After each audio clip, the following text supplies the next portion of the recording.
In the Caribbean Sea, my family and I were having a wonderful vacation together on a yacht. I am Julia, the mother, and I jumped into the cool water to splash around. And while trying to relax, I felt something very strange. However, there was nothing around, so I told myself I was just imagining things. A few moments later, the strange feeling returned. I still didn't see anything, but this time, I started to get nervous and quickly swam back to the yacht. Unfortunately, something grabbed my ankle, and I panicked and screamed for help.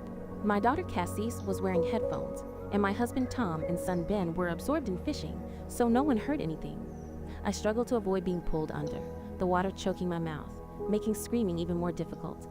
Luckily, Tom eventually noticed I had been gone too long. He searched the yacht and finally found his wife in danger. After calling the children, Tom steered the yacht closer to me and jumped into the water. He quickly reached me, held me tight so I wouldn't be pulled under. He pulled me onto the yacht, and the children helped us climb onto the deck. The whole family hugged me, and I didn't understand what had happened, only blaming some kind of undertow. That evening, the whole family organized a birthday party for Ben with gifts and cake. Cassie received a call from her boyfriend, so the girl took her laptop outside to talk privately. Her boyfriend showed her the huge storm clouds that had appeared over the city before the video call was interrupted and froze. Cassie quickly ran in to tell the family, and Tom assumed the yacht's distance from land caused a weak signal. Just then, we heard a noise and went outside to find a whale swimming by.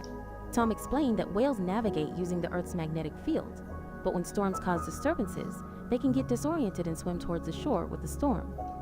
Suddenly, the yacht shook violently, causing Ben to fall. Tom worried that the yacht had sustained some damage, so he decided to dive down to check. After a few moments of searching, Tom surfaced with a cut on his shoulder. I dressed the wound while Tom explained that he felt something behind him, and when he turned around, the yacht's closed hatch hit him. The thing near him was very large, but he couldn't make out what it was. What Tom discovered was that the yacht was severely damaged, so we needed to call for help. I kept trying to use the yacht's distress beacon while Cassie tried to find a signal on her phone, but in vain. Suddenly, the girl jumped because of a strange creature, but it turned out to be just Ben wearing a mask to scare her. Finally, the yacht stopped moving, and we were stranded in the middle of the ocean. I managed to pick up a voice on the radio, but it was mostly static. Tom said we had enough water and food for 4 days, so we should wait for some fishing boat to pass by. Surprisingly, the radar detected an object nearby, and the whole family heard a loud noise. We rushed outside and were horrified to witness countless meteorites falling to Earth, creating massive impacts. One meteorite fell into the nearby water, so Tom frantically tried to restart the yacht's engine. As the engine was sputtering to life, another meteorite fell and crashed nearby. The whole family huddled together in fear, and Tom realized those fireballs weren't meteorites, they were comets. Then Ben pointed at the smoke rising from the yacht. Tom checked and confirmed the engine was already burnt out. The wind began to howl, so the whole family took shelter inside, not suspecting the boat was spinning wildly. The yacht began to tilt, and Ben fell again, this time injuring himself. As huge waves slammed into the yacht, Tom struggled with the wind to retrieve a life jacket from the outside box and brought it in for everyone. Just then, the lights went out, so Tom quickly pressed a button on the power box. When the lights came back on, Ben noticed my nose was bleeding. As I started to feel dizzy, Cassie ran to the bathroom to vomit. Tom kept trying to call on the radio without success.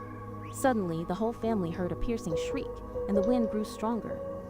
I tried to hold the doors shut. However, a hatch door was blown open, and soon the wind smashed the windows.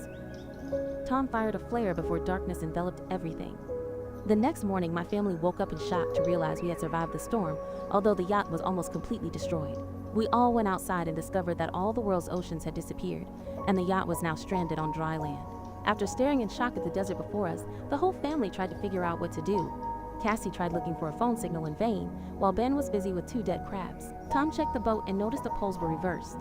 The last time this happened was over 700,000 years ago. Cassie broke down, realizing her boyfriend must be dead. The girl ran off to hide and slapped me when I tried to comfort her. While Tom and I checked what supplies were left, Ben tied his birthday balloons to a rock, hoping to attract the attention of other survivors. Next, Tom tried the radio again and managed to contact a man named Now, the captain of a submarine.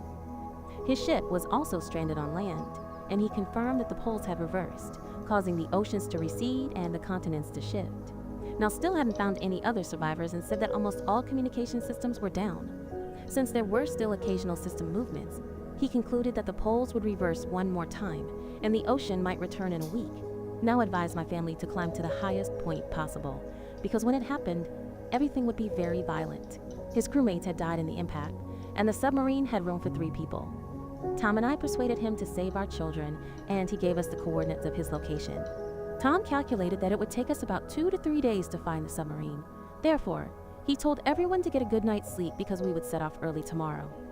The next morning, as the family was packing up, Tom spotted something moving nearby. It was a wild-looking man carrying a self-made spear and a constantly barking dog.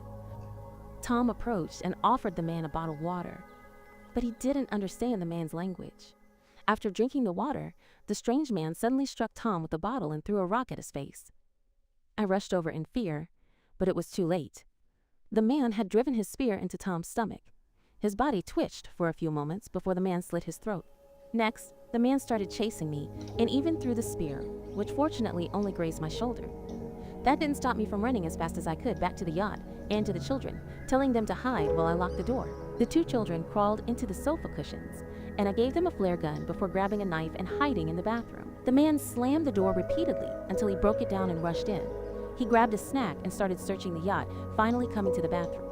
I tried to escape through a hole in the wall. The man looked out and didn't see me. But as I tried to sneak out, the dog started barking towards me.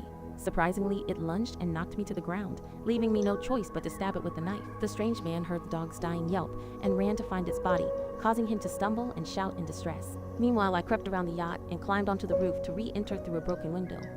Unfortunately, the man spotted me first and hit me, knocking me unconscious. I clung to the furniture as he tried to drag me away, and in the struggle, I managed to hit him. Then, he grabbed my wrist to make me drop the knife. He pulled my hair and smashed my face on the floor before throwing me onto the sofa and starting to strangle me. The children witnessed everything and couldn't take it anymore. Cassie rushed out and shot the man with the flare gun. Flames immediately began to spread across the yacht, so the children ran out, while I turned back to hit the man in the face and grab the map showing the location along with our luggage. Ben and Cassie tightly held their father's body, and soon I reached the children so we could say goodbye together in tears. Just then, the strange man staggered out of the yacht. So my family started running as the yacht exploded into a giant fireball. A little later, we stopped at a small island to rest. Cassie wondered if the man came looking for us because of the balloons, which made Ben feel guilty. I reassured my son that it wasn't his fault and urged everyone to keep moving because the strange man was still following us. At a small pond, Ben was attracted by the carcass of a large dead fish. At that moment, I saw the strange man approaching quickly. So the whole family started running again. We ran down a dune and discovered a pile of toxic waste, so we had to walk carefully around it. A little later, it seemed we had lost our pursuer. Continuing our journey, we kept seeing other things stranded on the ground, like the skeletons of giant sea creatures and all the debris from the ocean floor. When Ben started to slow down, I realized the boy was about to run out of water and stopped for everyone to rest. Horrifyingly, the water bottle was almost empty, and Cassie realized the child might not have had enough to drink. I yelled at the boy for his carelessness, but Cassie said it didn't matter anymore because none of us could survive anyway. After a heated argument, my family continued moving forward. Finally, the group found a crashed airplane and jumped at a sudden movement, but it was only birds. The whole family decided to spend the night inside the plane. We shared a small amount of food, and my heart ached when I found a family photo in Tom's old coat. Cassie asked about how her parents met, so I told her how Tom came to the hospital where I worked and became my patient. He wooed me with flowers and a beautiful poem. Midway through the night, Cassie left the plane to use the restroom. Suddenly, the strange man appeared from behind, but I lunged at him first and then unleashed all the pent-up grief and anger.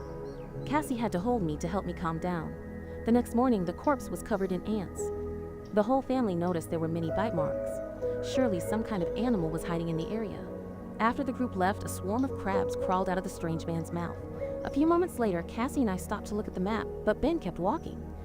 Even when I told the boy to stop, he desperately put his face into a pool of water to drink, and I quickly pulled him back, explaining that water of unknown origin could make him sick.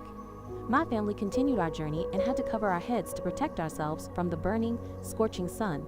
Ben started feeling dizzy, so when we found a pile of old chairs, Cassie and I used them to make a temporary shelter. I looked for medicine for Ben, and we agreed to spend the night there. Early in the morning, I woke up because I heard a strange sound. I left the shelter to check and was horrified to find a swarm of crabs approaching. I quickly woke the children, and we all started running as fast as we could. We encountered a huge cargo ship and ran towards it. I noticed 3 members of the Navy crew were still alive. I wanted them to help, but the 2 men refused, and the group ran into a container and locked it so they couldn't get in. The crab swarm was almost there, so I told the kids to climb onto the container roof. As I also started to climb up, the crabs began to savagely pinch my legs. The two siblings had to help me climb up before they dragged me down. There was a hole in the container wall, so half of the crab swarm crawled inside. The members of the waterlogged crew shone their flashlights, but there were too many crabs. In no time, the crab swarm overwhelmed and killed 2 of them. The last man managed to climb through a hole in the ceiling, but was eventually dragged down and killed by the crabs as well. Afterwards, I bandaged my leg wound and passed out. A while later, I woke up in a sandstorm and found myself all alone. I frantically climbed down to find the children, but first I took the dead woman's weapon. Hearing my screams, Cassie quickly turned back and explained that they had gone to look for help but found no one. Afterwards, we met up with Ben, the boy who found an open container for us to rest in until the storm passed. I used Tom's lighter to burn the bleeding wound, an unimaginably painful sensation. When the storm cleared, my family found a lot of water bottles in another container. Next, we checked the bodies and found a radio and a gun. I called Now and informed him that I had lost the map. In response, Now revealed that he had been attacked by legless creatures from the abyss. Apparently, oxygen had made them agitated. Now told my family to hurry because his equipment calculated that the tide would return sooner than expected, so we only had a few hours left. He shot a flare, and my family started heading that way. After a long trek, my family found a broken toilet, which Ben had used to relieve himself.